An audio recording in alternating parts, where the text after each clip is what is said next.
Hello everyone, this is Dipali here and today we are going to discuss pollination and different types of pollination. So, what is pollination? Pollination होता क्या है? बेटा pollination क्या है? Pollination है transfer of pollen from anther to the stigma, right? It means देखो अगर pollen कहाँ प्रोड्यूस होता है, लास्ट वीडियो में मैंने आपको बताया था पोलन प्रोड्यूस होता है एंथर के ऊपर और एंथर से फीमेल पार्ट की ओवरी में उसने जाना है और फीमेल पार्ट की ओवरी तक पहुंचने के लिए उसे क्या चाहिए, स्टिग्मा चाहिए, यानी स्टिग्मा से पर वो लैंड होगा और स्टिग्मा पर लैंड होने के बाद में पोलन ट्यूब बनेगी और वो पोलन ट्यूब पोलन को ओवरी तक पहुंचा देगी। ठीक है, तो बेसिकली पॉलिनेशन है क्या? इट इज वेरी इजी बेटा।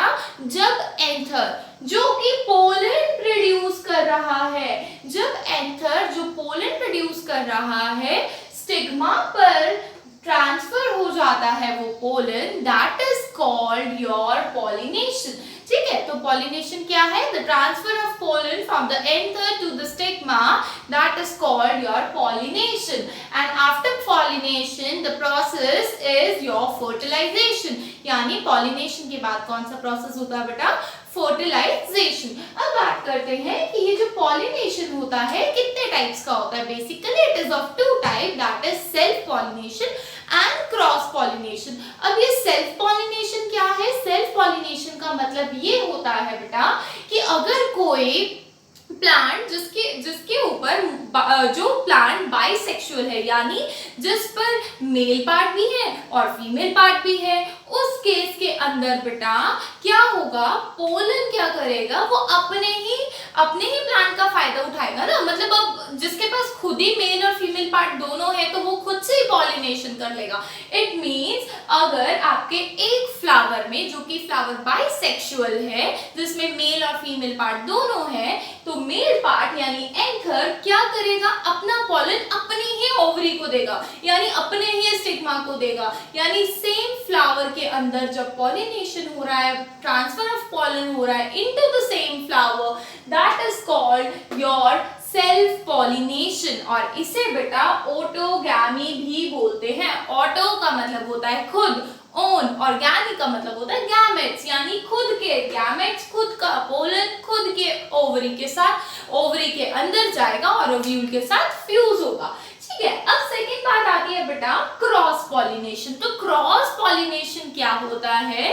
क्रॉस पॉलिनेशन होता है, मान लो आपके पास दो प्लांट्स है और ये मानो कि ये भी एक सेम प्लांट है, या बनाना का प्लांट, बनाना नहीं कोई और लेते हैं, कुकर बेटा ले लेते हैं, चलो ये भी कुकर बेटा है और ये भी कुकर बेटा का प्लांट है। ठीक है, तो इसका पोलन, ये दूसरा प्लांट है कुकर बेटा का और ये दूसरा प्लांट है, इसका पोलन इस वाले किस में जाएगा, स्टिग्मा पर लैंड करेगा, यानी फ्लावर डिफरेंट है और डिफरेंट ही प्लांट है, प्लांट भी डिफरेंट हो गया।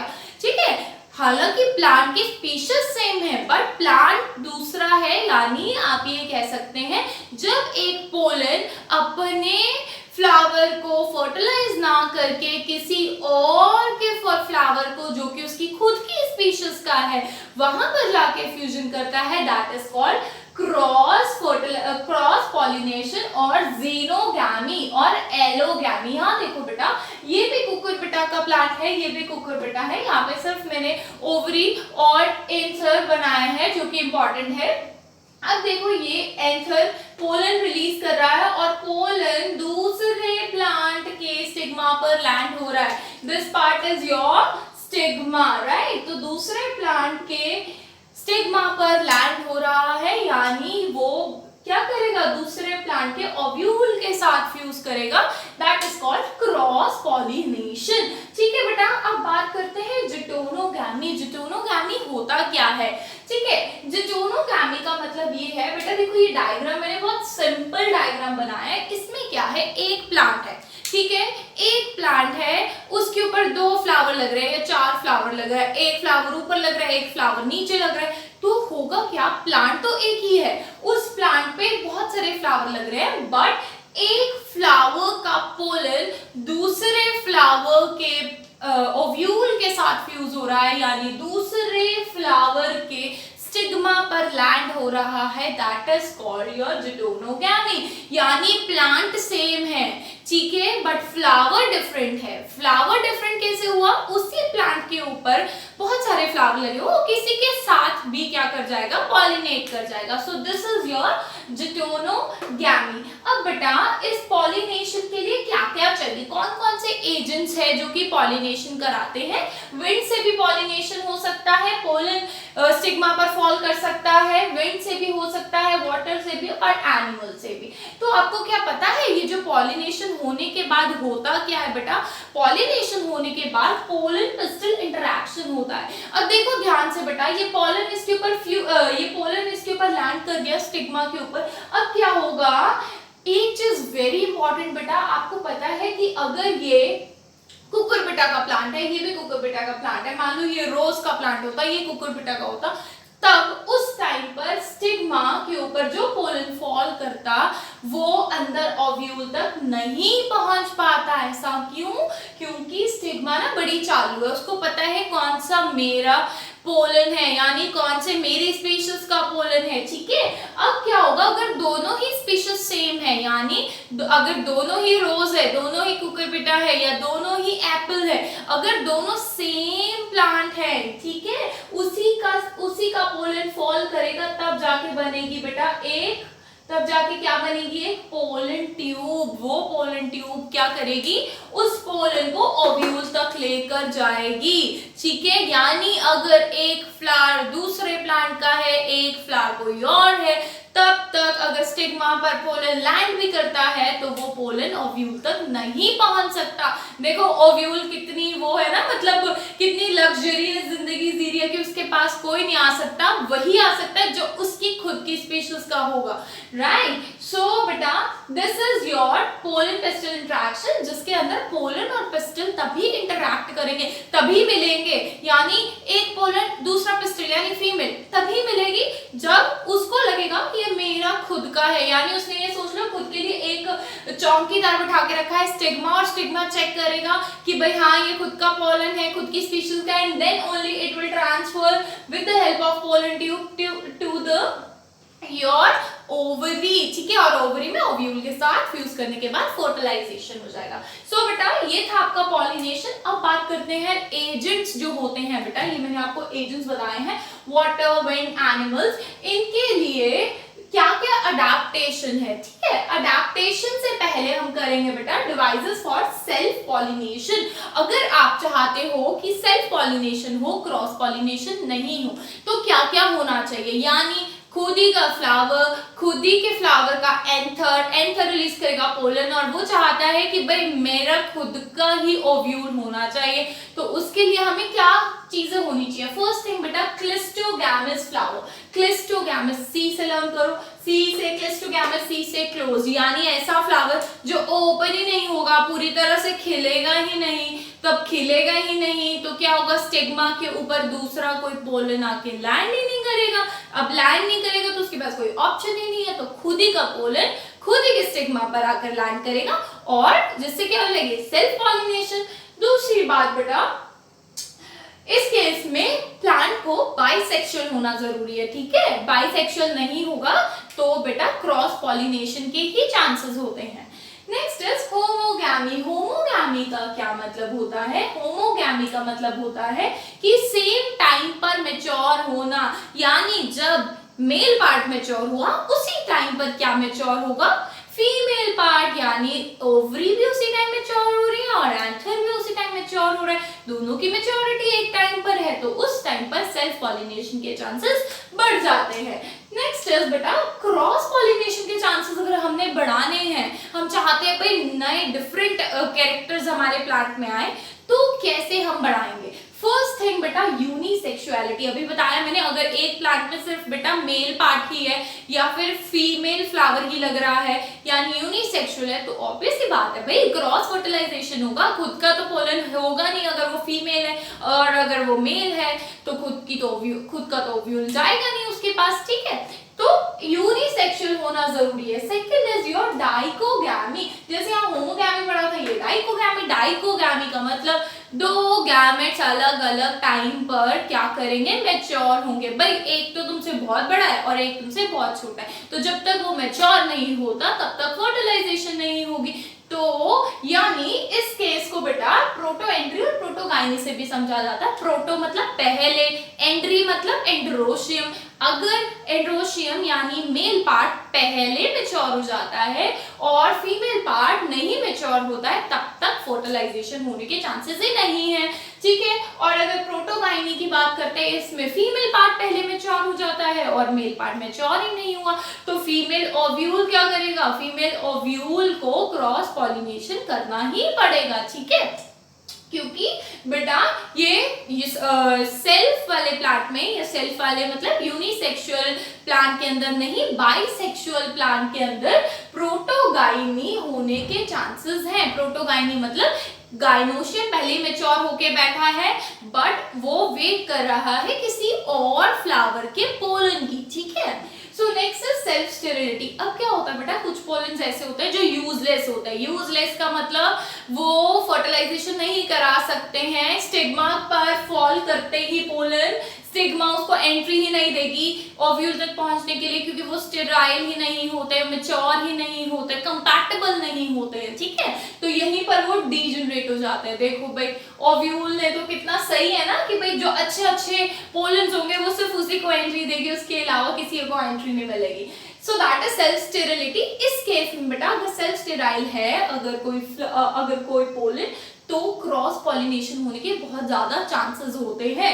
Next is स्टास्मोगैमस। स्टास्मोगैमस का मतलब होता है open flower, cleistogamous closed flower, chasmogamous open flower. अब भाई फ्लावर ओपन है तो कोई भी, ठीक है, पोलन आके ओव्यूल के साथ क्या कर सकता है, फ्यूज कर सकता है, क्योंकि भाई फ्लावर ही ओपन है। क्लिस्टोगैमस में तो फ्लावर ही क्लोज था, कोई आके पोलन नहीं कर सकता था ओव्यूल के साथ फ्यूज। तो अब क्या होगा, क्रॉस पॉलिनेशन होने के ज्यादा चांसेस है।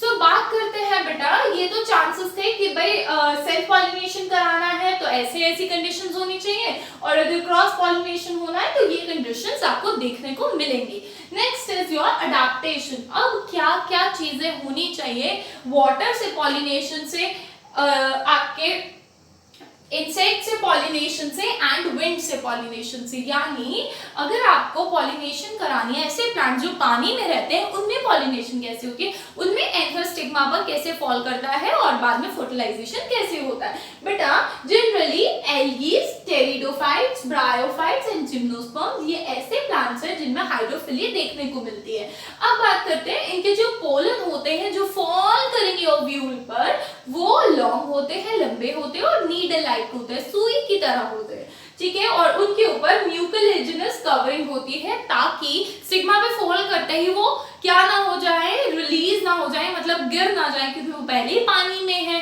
ठीक है। तो एक म्यूकस की कवरिंग होती है, म्यूकोलेजिनस कवरिंग होती है, जो कि उन्हें स्टिग्मा पर स्टिक कर देती हैं ताकि वो सीधा ओव्यूल तक पहुंच जाए, ठीक है। तो इसके कुछ एग्जांपल है ज़ोस्टेरा एंड वेलिसिनेरिया। अब बात करते हैं एनीमोफिली यानी विंड से पॉलिनेशन। अब भाई पोलन इधर से 2 किलोमीटर दूर कहीं और जा रहा है, तो हवा में जाने के लिए पोलन को ड्राई होना जरूरी है, ठीक है। अगर हल्का नहीं होगा तो वो उड़ नहीं पाएगा, ठीक है। जैसे बर्ड्स की बोन्स होलो होती है ना, क्यों, ताकि उसे उड़ने में फायदा हो, ठीक है। तो बात करते हैं उनके फीचर्स की बेटा। पोलन लाइट होंगे, ड्राई होंगे, नॉन स्टिकी होंगे, चिपकेंगे नहीं, ठीक है। विंग्ड होंगे, थोड़े थोड़े उनके ऊपर विंग्स होंगे। देखो बेटा किस तरीके से विंग्स होते हैं, जैसे ये सीड है उसके ऊपर ऐसे साइड में विंग्स लगे होंगे, ठीक है। एंड स्टेमन एक्सपोज होगा। स्टेमन एक्सपोज क्यों होगा, ताकि एंथर फटाफट से पोलन को रिलीज कर दे। अगर स्टेमन ही क्लोज हो जाएगा क्लिस्टोगैमस की तरह तो पोलन रिलीज नहीं हो पाएंगे और स्टिग्मा स्टिकी होगी, क्योंकि उसके ऊपर तो ओव्यूल ने फॉल करना है। नेक्स्ट इज बेटा एंटोमोफिली। एंटोमो का मतलब होता है इंसेक्ट और एंटोमोलॉजी होता है स्टडी ऑफ इंसेक्ट्स। तो अच्छा, फिली का मतलब हो गया आप भाई आपका पॉलिनेशन, और एंटोमो का मतलब हो गया इंसेक्ट। तो इंसेक्ट से जो पॉलिनेशन होती है वो हो गई आपकी एंटोमोफिली। अब बेटा इंसेक्ट्स क्यों आते हैं फ्लावर के पास? नेक्टर लेने के लिए। तो पहली बार हमेशा इंसेक्ट पॉलिनेशन करवा देते हैं क्योंकि उनकी बॉडी के ऊपर पोलन आके स्टिक हो जाते हैं। तो पोलन कैसे स्टिक होंगे? क्योंकि उनके पास अगेन क्या होंगे? पोलन स्टिकी होंगे। पॉलिनेशन के लिए उनकी बॉडी पर पोलन की सरफेस पर म्यूकोलेजिनस कवरिंग होगी ताकि वो इंसेक्ट की बॉडी पर स्टिक हो जाए। सेकेंड थिंग, फ्लावर्स कैसे होंगे? ब्राइट कलर के, तभी तो इंसेक्ट इनकी तरफ अट्रैक्ट करते हैं क्योंकि इंसेक्ट को ब्राइट कलर्स अच्छे लगते हैं, इसीलिए वो उनकी तरफ अट्रैक्ट करेंगे। बट कई केसेस में बेटा इंसेक्ट्स जो होते हैं वो फाउल ओडर यानी गंदी बदबू की तरफ भी अट्रैक्ट होते हैं, तो उससे भी एंडोमोफिली के चांसेस होते हैं। अब बेटा फ्लावर्स इनके लार्ज होंगे। नेक्टर ग्लैंड, अगर बहुत अच्छी अरोमा आ रही है फ्लावर्स के पास से, हनी प्रोड्यूस कर रहे हैं, नेक्टर ग्लैंड्स प्रेजेंट है, तो भी एंडोमोफिली होने के चांसेस है। सो बेटा this is all about your pollination and types of pollination. I hope this is clear to all. Now the next thing is your amazing fact. Amazing fact क्या है बेटा? आपने कभी सुना है, वैसे सुना होगा, स्नीजिंग करते हुए, छींकते हुए ऐसे बोलते हैं कि अगर हम छींकते हुए अपनी आंखों को खुली रखेंगे तो हमारी आंखें बाहर आ जाएंगी।